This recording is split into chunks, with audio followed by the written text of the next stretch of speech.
Assalamualaikum warahmatullahi wabarakatuh. Perkenalkan, nama saya Wahyu Sudarwati. Saya dari Prodi BGSD. Di sini saya mendapatkan tugas membuat modul IPAS kelas 5. Saya akan menjelaskan tentang kegiatan ekonomi. Apa sih kegiatan ekonomi? Kegiatan ekonomi adalah aktivitas yang dilakukan manusia untuk memenuhi kebutuhan hidupnya, baik berupa barang maupun jasa. Kegiatan ekonomi ada 3. Yang pertama ada produksi, distribusi, dan konsumsi.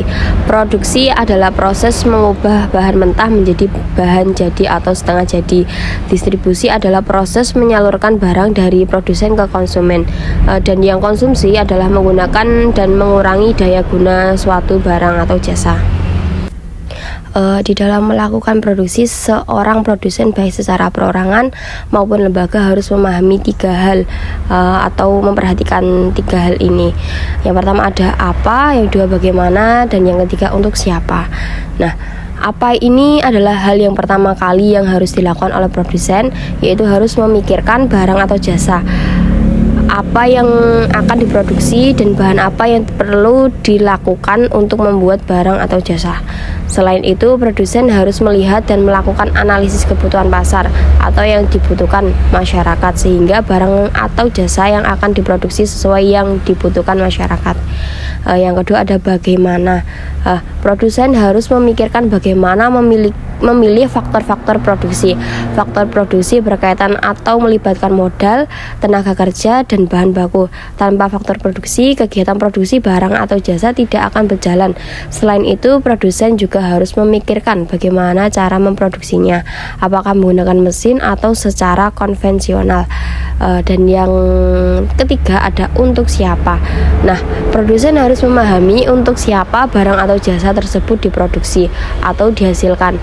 Produsen harus menentukan untuk siapa atau target pasar barang atau jasa tersebut diproduksi secara detail dan menyeluruh.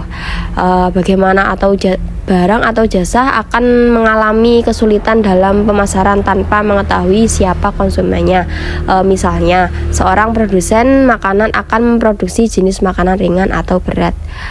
Nah, hal ini berkaitan dengan promosi yang akan dilakukan nantinya. Produsen harus mengetahui 3 hal tersebut supaya kegiatan produksi dapat berjalan dengan baik. Yang ketiga ada nilai guna produksi. Ada 4. Yang pertama ada nilai guna bentuk, nilai guna tempat, dan nilai guna waktu. Yang terakhir ada nilai guna kepemilikan. Nah, nilai guna bentuk ini adalah suatu barang akan bertambah nilai gunanya jika mengalami perubahan bentuk. Contohnya, kayu jati berubah menjadi kursi, meja, lemari, dan barang lainnya. Yang kedua ada nilai guna tempat. Barang akan bertambah nilai gunanya jika digunakan di tempat yang tepat. Contohnya, ketika Ananda berada di daerah dingin, akan membutuhkan selimut atau pakaian tebal. Nah, yang ketiga ada nilai guna waktu. Barang akan bertambah nilai gunanya jika digunakan pada waktu yang tepat. Contohnya, penggunaan payung dan jas hujan ketika hujan turun. Dan yang terakhir ada nilai guna kepemilikan. Barang akan bertambah nilai gunanya jika barang itu telah dimiliki oleh orang yang membutuhkannya. Contohnya, ketika sepatu yang sudah dijual kemudian dipakai akan memiliki nilai guna yang lebih tinggi jika dibandingkan dengan sepatu yang belum terjual di toko. Selanjutnya ada faktor produksi. Yang pertama ada faktor asli dan yang kedua ada faktor turunan. Nah, faktor asli ini ada 2. Yang pertama ada faktor produksi alam dan yang kedua ada faktor sumber daya manusia. Nah, faktor turunan ini juga ada 2. Yang pertama ada faktor produksi modal dan yang kedua ada faktor kewirausahaan. Nah, di sini saya akan menjelaskan tentang faktor asli. Faktor produksi alam merupakan sebuah kekayaan alam yang terdapat di alam semesta yang dapat digunakan produsen dalam proses produksi. Faktor produksi ini merupakan anugerah Tuhan yang Maha Kuasa untuk dimanfaatkan sebaik-baiknya oleh manusia. Contohnya sumber daya air, hutan, sinar matahari, udara, dan tanah, dan lain sebagainya.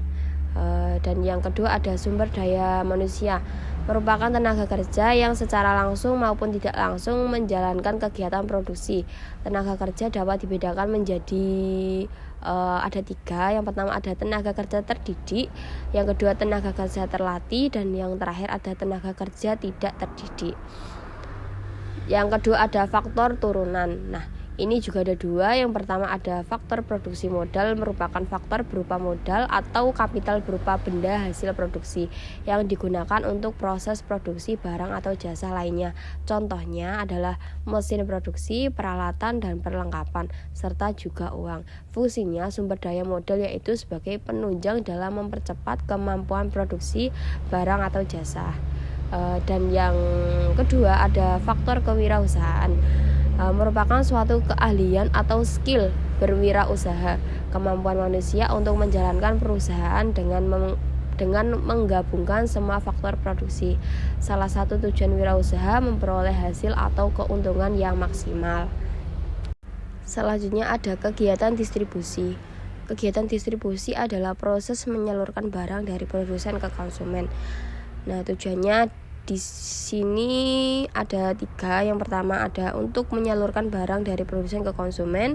Yang kedua ada supaya barang produksi lebih berguna. Dan yang terakhir ada kebutuhan barang dan jasa konsumen dapat terpenuhi.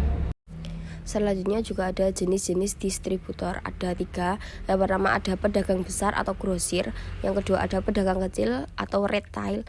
Dan yang ketiga ada perantara. Ini ada 3.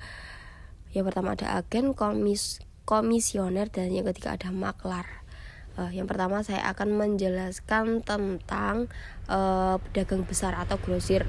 Merupakan pedagang yang membeli dan menjual barang dalam jumlah yang besar ke pedagang eceran. Biasanya pedagang besar menjual barang dalam lusinan.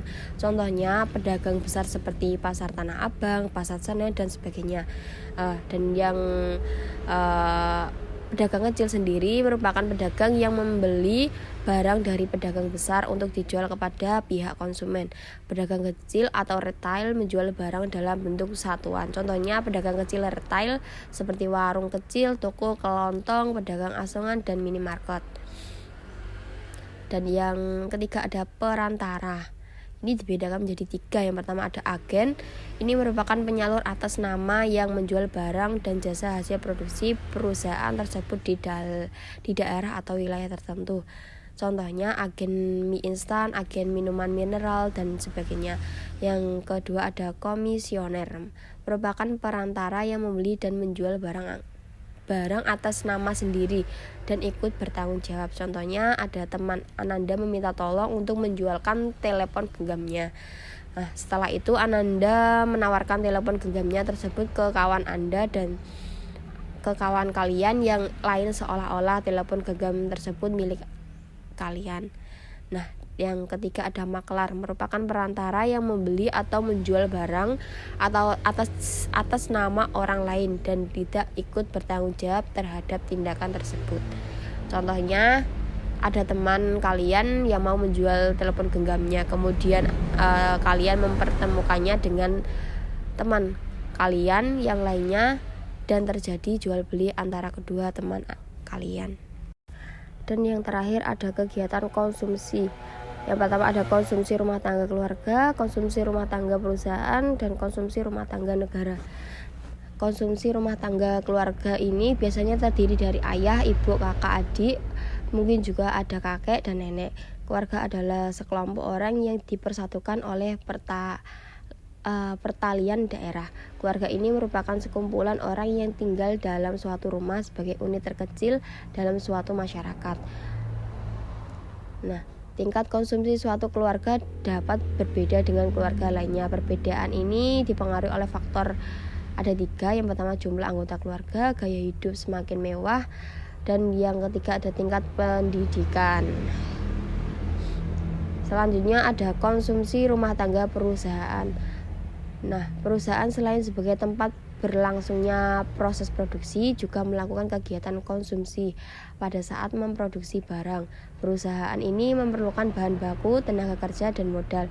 Pada saat perusahaan ingin menghasilkan barang atau jasa, maka perusahaan menentukan bahan baku, mesin, dan jasa tenaga kerja. Perusahaan dalam melakukan kegiatan produksi untuk menghasilkan barang atau jasa, perusahaan harus menurunkan pengeluaran biaya produksi. Apabila biaya produksi dapat diperkecil, maka biaya yang dikeluarkan untuk menghasilkan barang atau jasa tersebut rendah, sehingga berakibat pada harga barang menjadi murah. Yang ketiga ada konsumsi rumah tangga negara. Pada dasarnya sama dengan perusahaan. Negara bertindak sebagai produsen sekaligus sebagai konsumen. Tujuan konsumsi negara berbeda dengan rumah tangga, keluarga, dan perusahaan. Konsumsi negara bertujuan untuk memenuhi atau melayani kebutuhan masyarakat. Biaya yang digunakan untuk konsumsi negara berasal dari masyarakat melalui pajak dan hasil pengelolaan sumber daya alam yang dimiliki oleh negara. Contohnya konsumsi rumah tangga negara seperti membayar gaji pegawai negeri sipil atau PNS, membangun jalan, membangun rumah sakit, memberikan subsidi untuk BBM dan sebagainya.